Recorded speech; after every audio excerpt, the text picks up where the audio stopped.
next question, but just what's this process been like for you? And I think your teammates said even kind of in the immediate aftermath of the injury, you weren't really emotive on the field. You were just kind of encouraging them to keep going. So how maybe easy or tough has it been for you to kind of keep embracing that attitude as you've been going through your own kind of rehabilitation?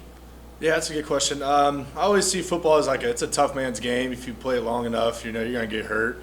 And I've never really been hurt before until this. So on the field, kind of looked down, kind of saw it was snapped.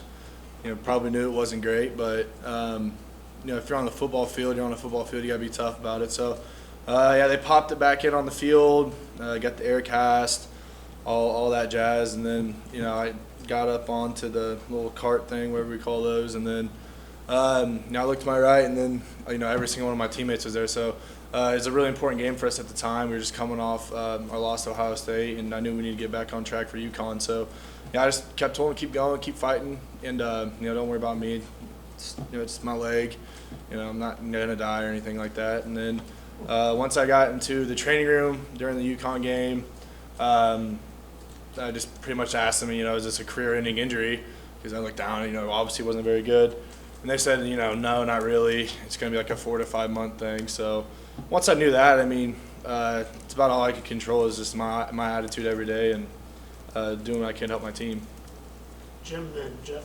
Well, I know you'd rather be playing, but in a unique situation, you're a quasi-coach out there now. How has that helped you as a player? Have you been able to learn things from this position that you're in, and how have you been able to pass it on to this young line that is doing extremely well? Yeah, I've had a lot of experience. Obviously, that was my 40th start when I got hurt, so kind of know the game, kind of what we want to accomplish. But I've also been really, really blessed with older guys who had helped me kind of bring me along when I was a freshman and sophomore. So just kind of trying to be that role for other players, definitely for the offensive line, but mostly for our entire team. If someone comes out, someone drops a ball or someone fumbles it or something like that, I just try to get in someone's ear and just doing what I can. It's not where I want to be at, but I feel like I have a lot to offer to my teammates. So, I know a lot of people when they get hurt, for the season that they kind of step away a little bit. They don't really travel. They don't really do that. But that's just never really been who I am. I'm a part of this team, and I feel like I got the, they listen to me because I've been in this, a starting role for 4 years. So, I just felt it was my duty to, travel every week, even though for the last 2 away games, I couldn't even stand how I'm standing now. I had to scoot around, couldn't put any weight on it. It's frustrating at times. It's kind of humiliating, but at times it was really tough. But these are my guys out there. I played my heart out and I give them everything I got. So, instead of giving them 4 quarters, the biggest part of my day is trying to win the coin toss on away games. So it's kind of what I look forward to every week. Jeff and Matt. Well, I think the biggest question I hear from fans is, are you definitely going to come back next year? Are you going to put your name in the draft? How are you going to handle it? I think it just really depends on just how it heals. I'm about a month into the process of rehabilitating. Because I had to wait for, a full week to get surgery because my swelling was pretty bad. So I'll probably make a decision on that definitely after our bowl game. But as for now, I'm part of a 7-2 football team, and it's pretty good to be around here right now. Do you have a lean one way or the other at this point? Not really, no. Luckily, I was hurt in the 4th game, so I can come back for my redshirt year. So I just feel blessed to be in that position. Obviously, you don't want to get hurt, but the fact that I didn't get hurt, game 6 or game 5 or what have you, it really helps a lot. So we'll just see how it goes. But definitely don't have one bias or another. But if I can go play, make money doing it, that'd be awesome. But if I have to come back here, it's definitely a really good spot to be in as well. Matt and Tom. With the time that you've spent here, what's it been like to see the team having the success that it's currently having? It's hard not to wake up with a smile every day. I've been a part of 3 years of really close losses, 2 losing seasons, or I guess 3 losing seasons, but 2 years not going to a bowl game, and that's those are never fun. But now you just kind of wake up with a smile on your face. You just feel thankful to be a part of the program, and get to be in the building, and you see people flying around. But I think it's the most complete team we've had.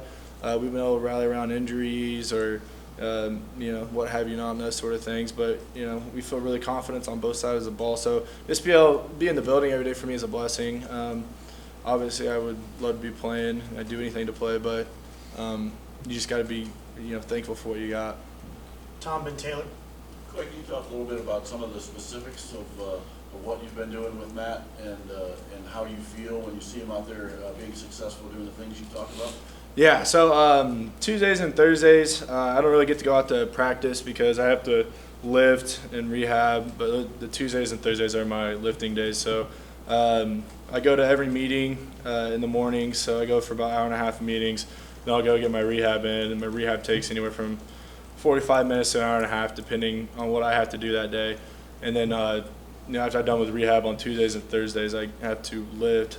So Wednesday practice and Friday walkthroughs, I'm out there for practice, and I just kind of I watch Matt every play, give him little hints, little pointers of what he can do better, and there's always a lot you can clean up, especially if you just have one person watching you the entire time, and not really focusing on the whole line like Coach Hiller and Coach Danny Friend have to do. So I just help him with that. I watch his. He doesn't know this, but I break down his film every Sunday.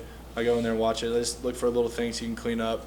And Saturday was a tough game. I knew it was probably going to be a little bit tough for offensive line because they were a veteran D line and a lot of strength, a lot of bull rushes and stuff. So there's some things we got to clean up, but it's mostly just keeping his confidence up because it's not easy going out there playing as a true freshman. So just getting him to realize, you're going to make mistakes. You're going to make mistakes, frequently or whatnot. But it's about how you respond to them, not letting one mistake affect you that you made in the first quarter and affecting you, later in the game, stuff like that. So it's mostly he does it. He's got a great attitude. He's got a great athletic build. But I just try to help him with his confidence and just stay in the course throughout, a long season. Taylor and Kevin. Coy, I know that you got in early in your career too, and when you're working with Matt, does that provide any extra motivation for you to kind of be there for him, do something that you kind of wish that you had or you did have that when you got into the game? Yeah, I think I helped Matt a lot because like you said, I was in that situation. But Matt's a lot better player his freshman year than I was my freshman year. But he's just a different type of kid than I was. I was pretty, I'd say, more hard-headed, a little more in your face, type of style. But Matt's not really like that. Matt's probably like the opposite. I would say that. But so for me, trying to level with Matt most of the time, it's mostly me trying to find the right words to say and trying to help him be constructive. And I think it's really tough because especially when Peyton's in the game, he's a blindside tackle. So some of the hits that you can give up on the quarterback could be really, really bad for our team. So I think that kind of plays into it a little bit. I think that kind of sometimes weighs his confidence down a little bit. So it's just mostly my job to make sure he knows he's a heck of a football player. He's progressing. He's a lot further along than I was, and that you're not going to be perfect on every block. So once he kind of I try to help him not try to be a perfectionist is pretty much what I do because it's not an easy position, and you got to do it in front of the entire country watching you. So just trying to help him manage that. Kevin and Zach.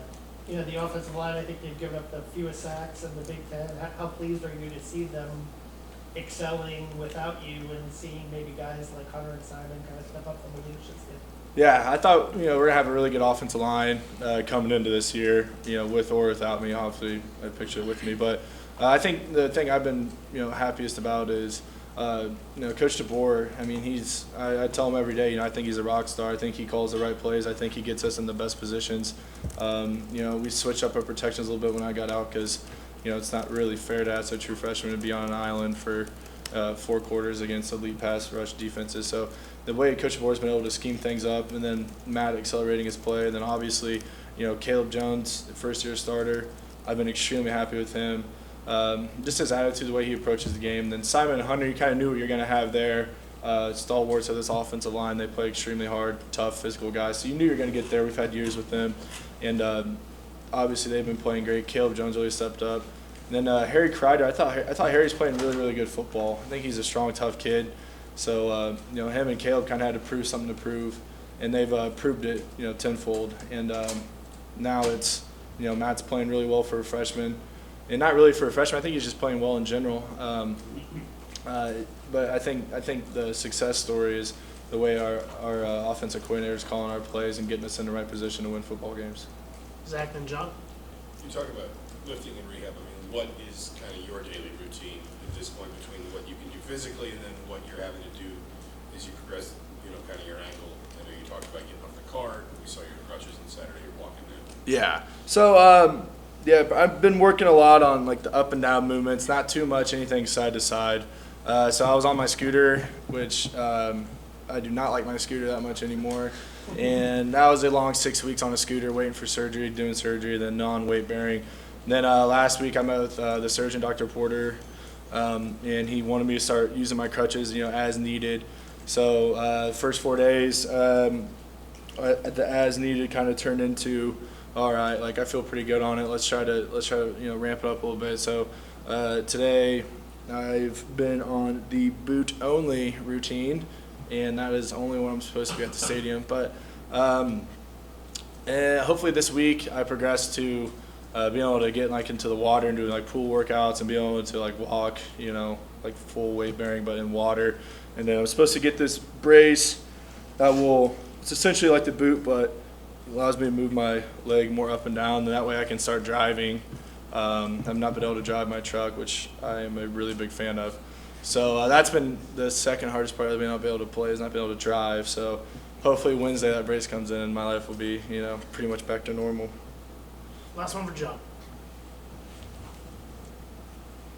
I think I heard they were calling you Coach Cronk. I mean, are you at all interested in coaching, or has it been an interesting experience to be able to do that? I don't know. I really enjoy doing it, but I think, going on the road and recruiting and that sort of stuff would be really not fun. But I told Peyton Ramsey, if he becomes the head coach at Elder after his dad, retires from a job, I'll be his offensive line coach if he needs one. So I'm always open for it, but I think being on the road and being away from family would be really tough. I don't know how our coaches do it at such a high level. Thanks, Coy. Thanks, guys. I really appreciate it.